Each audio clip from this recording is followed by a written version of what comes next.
Okay, so yung doon na tayo sa access modifier sa C Sharp. So sa C Sharp merong apat na access modifier. So public, private, protected, and internal.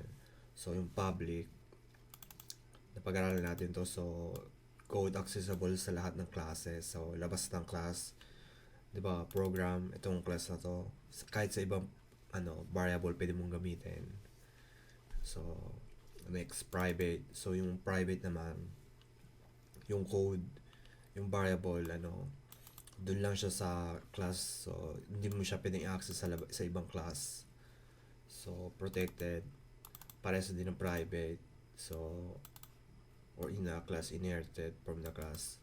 So protected, pag nag-inherited ka, pwede mo siyang gamitin yung variable kasi protected siya. So internal, so assembly, so the code is only accessible with assembly. So ito yung apat na 1, 2, 3, 4. So may apat na access modifier. So bakit natin importante pag-aralan yung access modifier? Kasi may programming language tayo na, for example, yung private, may variable tayo na ayaw natin ipa-access sa labas. So parang security layer din to yung access modifier. So hindi lahat ng variable ay public. So kahit sino pwede maka-access. So ayun yung access modifier sa bakit kailangan pag-aralan.